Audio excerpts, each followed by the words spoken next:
This is Jonathan Agger, Fifth Pro Boxing Fans, joined by trainer Ben Davison here in Wembley. Just announced Mark Dickinson and Pat McCormack signed with Matchroom.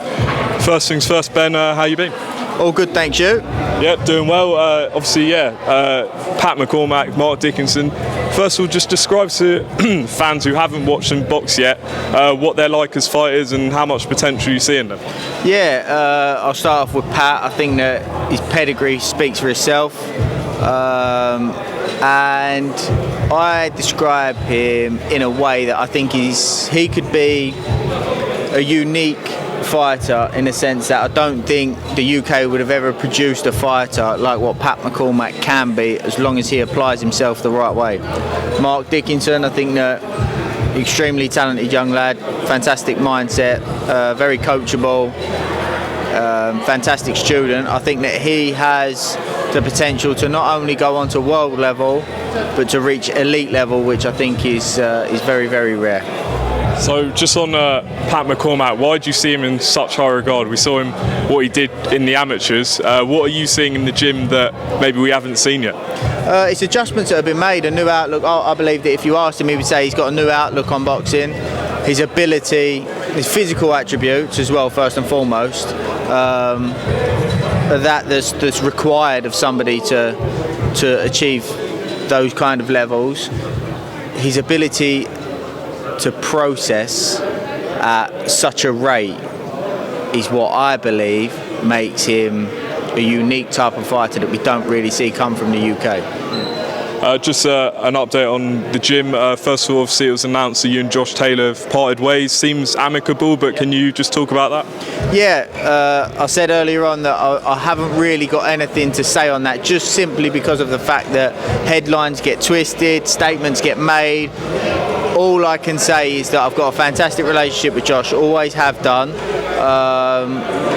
We still speak, and there are no, very, very amicable, and that's that really. Like I say, I haven't got anything to say. I'm very wary of any headlines, statements getting twisted or perceived in a certain way, so I haven't really got anything to say on that other than I genuinely wish Josh and the team all the best, and not a bad word to say about him.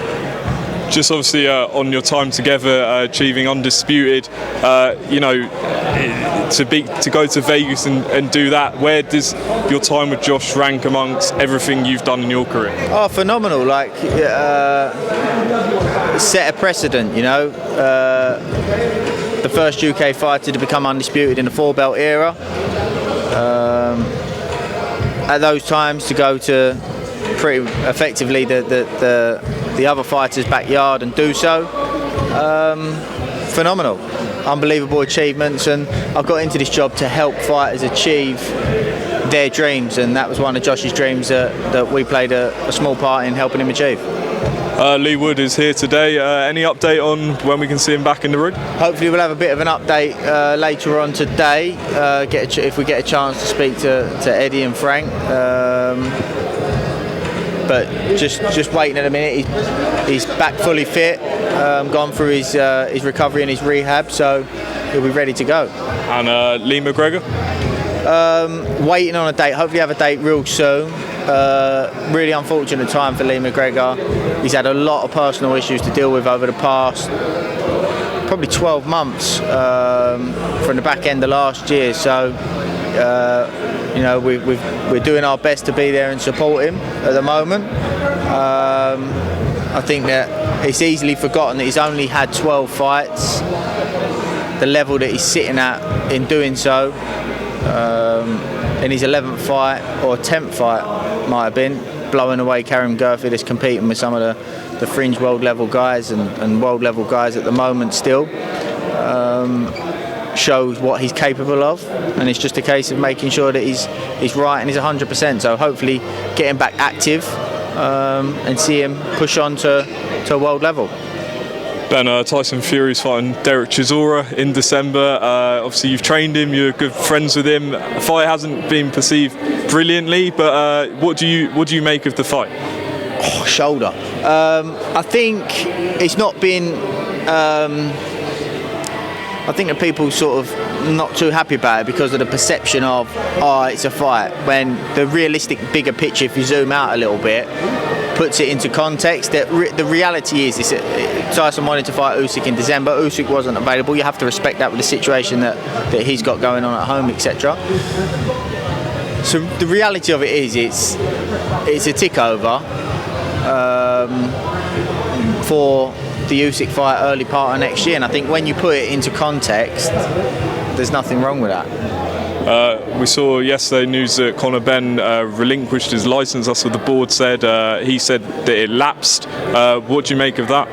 I don't know the facts. I think that all these people are sharing all of these opinions and without actually knowing the situation, and I'm no different to that. I don't know the situation, I don't know the facts, so I think it's extremely unfair to start making comments on a situation that I don't really know.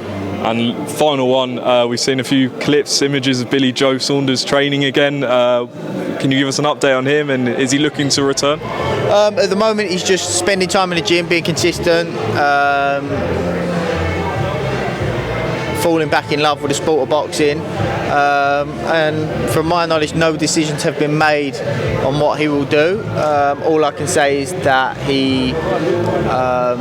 he's doing exactly that. He's in the gym every day. Fantastic for us, fantastic for some of the younger prospects in the gym to learn off and gain experience off of him, and it's a pleasure to have in the gym, and he's enjoying it every day, and that's the most important thing at this moment in time. Ben Davison, thanks for talking to Pro Boxing Fans. No problem.